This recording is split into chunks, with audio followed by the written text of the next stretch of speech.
जय हिंद। कल की क्लास में हम लोगों ने पढ़ लिया था वर्णमाला की कुछ प्रमुख शब्दावलियों के बारे में। कुछ शब्दावलियों पर हम लोगों ने चर्चा कर लिया था। आज उसी को हम लोग आगे बढ़ाते हुए कुछ और शब्दावलियों पर चर्चा करेंगे। आज हम लोग पढ़ने वाले हैं स्पेशली पंचम वर्ण या पंचमाक्षर या नासिक व्यंजन के बारे में।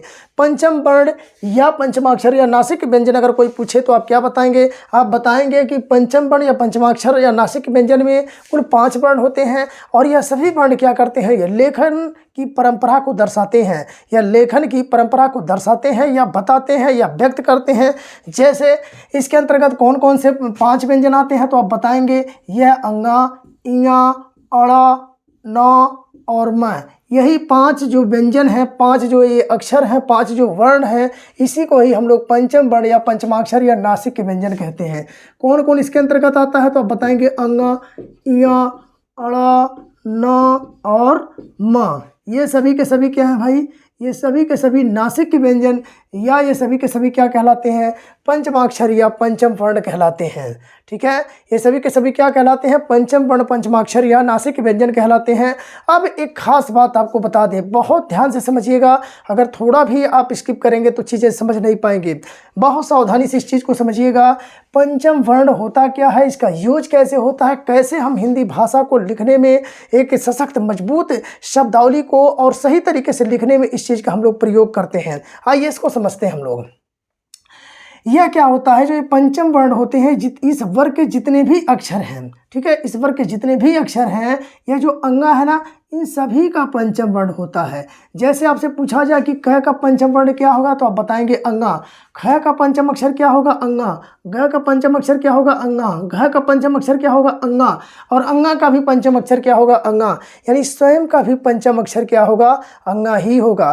कहने का मतलब इस वर्ग के जितने भी, इस लाइन के जितने भी अक्षर हैं, वर्ण हैं, वो सभी के सभी किसके पंचमाक्षर होते हैं? तो अंगा के। यानी अंगा इन सभी वर्णों का पंचम अक्षर है। ध्यान से समझिएगा चीज़ को। कोई आपसे पूछे क का पंचम अक्षर अंगा, ख का पंचमाक्षर अंगा, ग का पंचम वर्ण अंगा, घ का पंचम वर्ण अंगा, और अंगा स्वयं में भी अपने आप में पंचम अक्षर है। यानी अंगा का भी पंचम अक्षर क्या है? अंगा ही है। उसी तरह इस वर्ग में अगर समझा जाए तो च का भी पंचम वर्ण क्या होगा? इया। छ का पंचम वर्ण इया। ज का पंचम वर्ण इया। झ का पंचम वर्ण इया। और स्वयं इया का भी पंचम वर्ण क्या होगा? इया होगा। इसी तरह अगर ट का पंचम वर्ण आपसे पूछा जाए तो ट का जो है ड़ा होगा, ठ का भी ड़ा होगा, ढ का भी ड़ा होगा और ढ का भी अड़ा होगा, और स्वयं अड़ा का भी पंचम वर्ण अड़ा ही होगा। इसी तरह तय का पंचम वर्ण क्या होगा? न होगा।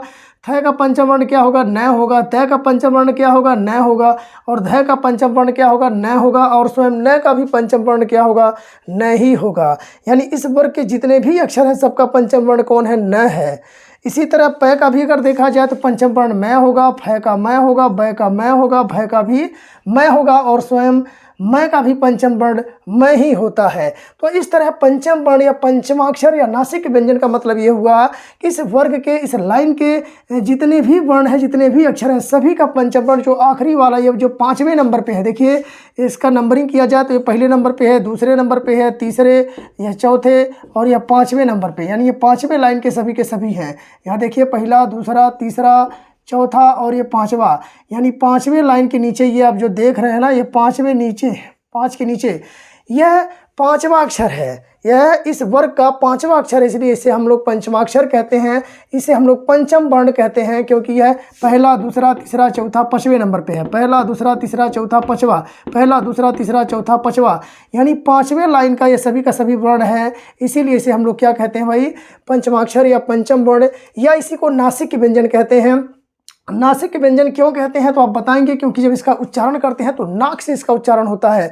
जैसे आप लोग बोलते हैं अंगा, इया, अड़ा, ना, मा, तो कहीं ना कहीं नाक पर ज़्यादा प्रेशर पड़ता है, आपके नाक से आवाज़ आता है। यही कारण है कि इस वर्ग के या इस 5वें अक्षर के जितने भी वर्ण होते हैं उन्हें हम लोग क्या कहते हैं? नासिक व्यंजन कहते हैं, क्योंकि इनका उच्चारण नाक से होता है। ठीक, तो नासिक व्यंजन में टोटल वर्णों की संख्या कितनी होती है? 5 होती है। पंचम अक्षर कितने होते हैं? 5 होते हैं। पंचम वर्ण कितने होते हैं? 5 होते हैं। ये तीनों कौन है? तीनों का मतलब एक ही है। ये कौन कौन 5 अक्षर है? अंगा, इया, अड़ा, ना, मै। इसको आप याद रखेंगे। अब इसका प्रयोग कैसे करते हैं? हमने बताया कि पंचम वर्ण या पंचम अक्षर या नासिक व्यंजन का प्रयोग हम क्या करते हैं? लेखन की परंपरा में करते हैं। लेखन की परंपरा को यह बताता है, लेखन की परंपरा को व्यक्त करता है, दर्शाता है। कैसे? जरा इसको समझिएगा। जैसे आप लोग लिखते हैं दिनांक, जैसे आप लोग उदाहरण इजी कर लीजिएगा। उदाहरण आप लोग लिखते हैं ऐसे दिनांक, ऐसे लिखते हैं, ठीक है। अब यह दिनांक आप देखेंगे तो कुछ इस तरह भी लिखा हुआ मिल जाएगा आपको, कुछ इस तरह भी आप देखेंगे तो ऐसे लिखा हुआ मिल जाएगा, या कहीं कहीं आप किताबों में देखेंगे तो कुछ इस तरह लिखा हुआ आपको मिल जाएगा, ऐसे ऐसे, ठीक है, ऐसे लिखा रहेगा। और यहाँ पर हलंत, यहाँ पर क, ऐसे लिखा हुआ मिल जाएगा। अब कुछ बच्चे कहेंगे कि सर इसमें क आधा है कि अंगा आधा है, तो आपको बता दें अंगा आधा है और क पूरा है। ध्यान रखिएगा, इसमें जो नीचे क लटका हुआ है ना, यह क जो है पूरा है और अंगा क्या है? आधा है। इस चीज़ को आप याद रखेंगे। कुछ और उदाहरण आपको बताते हैं। जैसे आप लोग लिखते हैं व्यंजन, क्या लिखते हैं भाई? आप लोग ऐसे लिखते हैं व्यंजन, ऐसे लिखा रहता है ना व्यंजन, लेकिन इसी को हम लोग ऐसे भी लिख सकते हैं, ऐसे भी लिखते हैं व्यंजन, ठीक है। कैसे लिखा जाता है अभी आपको समझा रहे हैं। इसके अलावा जो है आप मान लीजिए लिखे रहते हैं, कहीं पर ऐसे लिखा होगा खंड, खंड ऐसे देखेंगे, ऐसे लिखा रहता है, ऐसे ऐसे आप लिख देते हैं, ऐसे ऊपर बिंदी लगा देते हैं। फिर कहीं कहीं पर इसी खंड को आप देखेंगे ऐसे लिखा रहता है, लिखा रहता है भाई।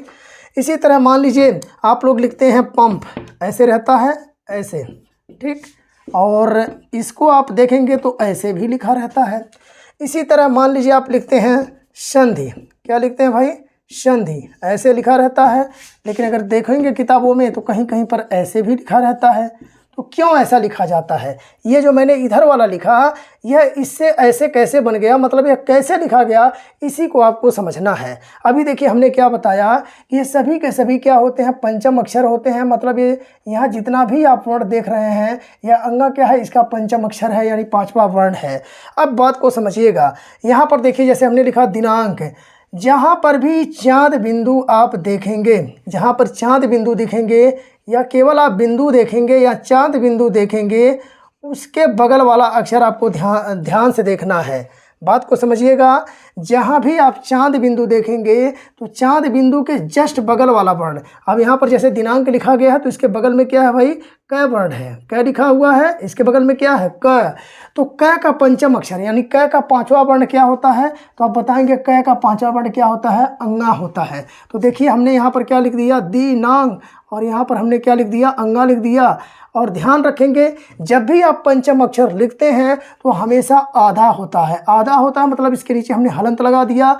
और अंगा लिखते हैं तो यहाँ बिंदी लगाते हैं तो बिंदी लगा देंगे, और यहाँ पर क है तो आप क लिख देंगे, ठीक, यहाँ क है तो क लिख देंगे। तो ये शब्द क्या बन गया? दिनांक। और इस तरह दिनांक सही लिखा जाता है, चाहे ऐसे लिखिए चाहे ऐसे लिखिए, ये सही है। अब देखिए एक तरीका और है ऐसे दिनांक लिखना हो। अब ये देखिए अंगा हमने लिखा है, तो ये अंगा जो आप लिखे हैं यह आधा है, और इसके नीचे जो हमने क लिखा है यह क क्या है भाई? यह क पूरा है। यानी जो पंचम अक्षर लिखा जाएगा वह हमेशा आधा ही लिखा जाएगा। आप इस बात को याद रखेंगे। जब भी इसमें से कोई 5वां वर्ण आप लगाएंगे, 5वां अक्षर लिखेंगे यानी पंचम वर्ण लिखेंगे या नासिक व्यंजन को लिखेंगे, तो आप उसको हमेशा आधा ही लिखेंगे, कभी आप उसको पूरा नहीं लिखेंगे। जैसे इस उदाहरण को समझिए, अभी आपके समझ में आएगा। जैसे व्यंजन लिखा गया है, अब देखिए हमने कहा जहाँ बिंदु है उसी के बगल वाला अक्षर आपको देखना है। तो यहाँ पर बिंदु है, इसके बगल वाला अक्षर क्या है भाई? तो ज है। कौन सा अक्षर है? ज। अब ज, अब इसमें आप खोजेंगे ज कहाँ पर है, तो आप देखिए ज यहाँ पर है, और इस ज का 5वां वर्ण क्या है भाई? इया है। ज का 5वां वर्ण क्या है? इया है। अब इससे मत समझ लीजिएगा कि ज के बाद पहला दूसरा, यहाँ से दूसरा नंबर, नहीं। इस लाइन में जितने भी वर्ण है सबका 5वां अक्षर कौन होगा? इया होगा। इस बात को आप याद रखेंगे, मैं पहले भी बता चुका हूँ। यानी च का भी पंचम अक्षर इया, छ का भी, ज का भी, झ का भी, और स्वयं इया का भी पंचम वर्ण इया ही होता है। तो हमने बताया कि इस बिंदु के बगल में ज अक्षर होगा, बिंदु के बगल वाले अक्षर को ही देखना है, चाहे चांद बिंदु हो या बिंदु हो, उसके बगल वाले अक्षर को, दाहिने साइड में जो अक्षर होगा उसको आप देखेंगे, और ये जो अक्षर आप देखेंगे उसी का पंचम वर्ण आपको लगा देना है। तो देखिए यहाँ पर ज है, तो ज का 5वां वर्ण क्या है? इया है। अब देखिए यहाँ पर व आधा, व और य आया, य के बाद यहाँ पर देखिए आधा इया, आधा यहाँ हमने लिखा है। और हमने बताया जब भी आप पंचम वर्ण लिखेंगे तो वो हमेशा आधा ही लिखा जाएगा, तो यहाँ आधा लिख दिया गया। यहाँ पर देखिए ज और न जो यहाँ पर था इसको हमने पूरा इसे उतार दिया। शब्द क्या बन गया? व्यंजन। तो व्यंजन ऐसे भी लिखा जाता है, यह सही है। अब देखिए खंड कैसे लिखा गया। हमने बताया जहाँ बिंदु होता है उसके बगल वाला यहाँ पर जो अक्षर होता है इसको देखा जाता है और इसी का पांचवा वर्ण जो होता है उसको लगा दिया जाता है। तो ज़रा देखिएगा यहाँ पर ड कहीं पर है, इस वर्ग में, इस पूरे जो है स्पर्श व्यंजन में कहीं पर ज़रा देखिएगा ड है कहीं पर, तो आप बताएंगे जी ड है यहाँ पर। ये देख रहे हैं ड, ट ठ ड, ये ड है। इस ड का पांचवा वर्ण क्या है? अड़ा है। अड़ा है भाई। और हमने बताया जब भी आप पंचम वर्ण लिखते हैं तो उसको आधा कर देते हैं। तो ख लिखा आपने और देखिए इसको हमने आधा कर दिया भाई। ऐसे अड़ा आप लिखते हैं, अड़ा इसे लिखते हैं, इसे मिटा दीजिए, ऐसे मिटा दीजिए, क्या बन गया भाई? आधा तो हो गया। तो ऐसे आधा आप बना देते हैं तो शब्द क्या बन गया? खंड। आप ऐसे बिंदु को हटाएंगे और उसके बाद जो है इसका पंचम अक्षर आप अड़ा लिखे आधा और जो ड है इस ड को आप यहाँ लगा देंगे। शब्द क्या बन गया? खंड। इसी तरह पंप। अब पंप लिखा है, देखिए यहाँ पर बिंदु है, बिंदु के बगल वाला वर्ण देखेंगे यहाँ पर प है। अब जरा देखिएगा इस प का पांचवा वर्ण कौन सा है भाई? तो हमने बताया पांचवा वर्ण क्या होगा? मैं होगा। अब देखिए प आपने लिखा, ये प लिख दिया। अब इसका आधा मैंने बताया प का जो पंचम वर्ण क्या होता है? मैं। और जब भी पंचम वर्ण लिखते हैं तो क्या लिखते हैं? आधा, आधा लिखते हैं। तो मैं को हमने आधा लिख दिया। और यहाँ पर क्या है भाई? प। ये प बचा हुआ इसको आपने लिख दिया। शब्द क्या बन गया? पंप। इसी तरह संधि है, तो स के यहाँ बिंदु है और बिंदु के पास वाला कौन सा वर्ण है, कौन सा अक्षर है? तो आप बताएंगे ध। ध। अब जरा देखिएगा इसमें ध कहाँ है? तो आप बताएंगे ध यहाँ पर है। इस ध का पंचम अक्षर क्या है? न है। और जब भी न लिखेंगे तो क्या लिखेंगे? आधा लिखेंगे। तो देखिए हमने न को आधा लिख दिया, बाकी ध पर छोटी का मात्रा था आपने लगा दिया। शब्द क्या बन गया? संधि। तो इस तरह भी आप लिखते हैं और ये सभी के सभी सब क्या है? सही है। और ये पंचम अक्षर या पंचम वर्ण या पंचमाक्षर या नासिक व्यंजन क्या करते हैं? ये हमारी भाषा को या शब्दों को एक तरह से प्रभावशाली बनाते हैं और सही एक वर्तनी विश्लेषण को सही करने में भी इनकी एक अहम भूमिका होती है। अगर आपका पंचम अक्षर या पंचम वर्ण और नासिक व्यंजन का कॉन्सेप्ट क्लियर नहीं है, सही नहीं है, तो आप अक्सर लिखने में, लेखन की पद्धति में आप जो है कहीं ना कहीं जो है जब लिखते हैं तो शब्दों को आप गलत लिख जाते हैं। यानी शब्दों को गलत ना लिखें, इसलिए पंचम वर्ण का ज्ञान होना बहुत ही आवश्यक है। ठीक है, तो इस तरह तमाम शब्द आपको मिलेंगे और उसको आप अपने हिसाब से बनाइएगा, बना करके देखने का प्रयास करिएगा कि आप उसको सही कर पा रहे हैं। ये जो या और ये आधा ड, कहीं पर बिंदु देखते हैं, कहीं मैं देखते हैं, कहीं बिंदु लगा हुआ आप देखते हैं, कहीं आपने बिंदु देखा कहीं न देखा। तो ये जो लिखा जाता है ना, कैसे लिखा जाता है, आज आपको समझ में आया होगा कि हम इसके पांचवें वर्ण को यानी जो पंचम अक्षर होता है उसी को लगा देते हैं और ये शब्दावलियाँ, ये जो अक्षर है, ये वर्ण है, वहीं से लिए गए हैं। ठीक है, तो ये नासिक व्यंजन रहा।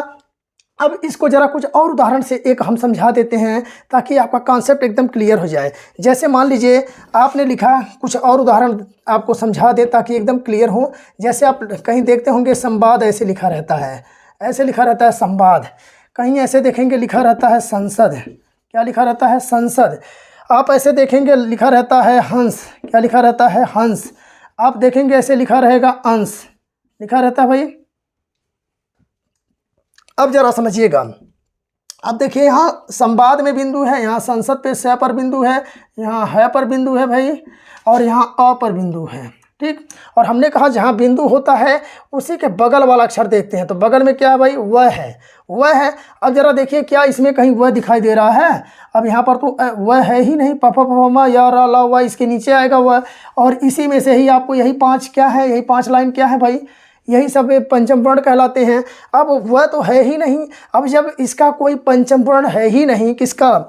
इस वह का कोई पंचम वर्ण है ही नहीं, जब है ही नहीं तो क्या आप बताइए ऐसे लिख सकते हैं संवाद? क्या आप ऐसे लिख सकते हैं भाई? ये सही माना जाएगा? ये सही नहीं माना जाएगा। यानी अगर पंचम वर्ण नहीं है तो जैसे लिखा है ये बिंदु वाला बिंदु लगाकर ही लिखेंगे, कभी भी आप इस तरह नहीं लिखेंगे। जैसे संसद है, अब संसद मान लीजिए ऐसे लिखना हो, क्या कभी आपने ऐसे संसद यहाँ कभी लिखता हुआ आपने देखा है? क्या संसद कभी कोई ऐसे लिखता है भाई? नहीं लिखता है। क्यों नहीं लिखता है? क्योंकि यहाँ देखिए बिंदु है, बिंदु के पास में कौन सा अक्षर है? स है, और स का कोई पंचम अक्षर है कहीं पर? यहाँ पर स है नहीं है। क्यों? क्योंकि प फ म य र ल व स अभी काफ़ी नीचे आएगा, और नीचे वाले वर्णों का कोई भी पंचम अक्षर नहीं होता। जो यहाँ म तक है केवल उसी का पंचम वर्ण होता है, यानी क से म तक के जो स्पर्श व्यंजन होते हैं उन्हीं के पंचम वर्ण होते हैं।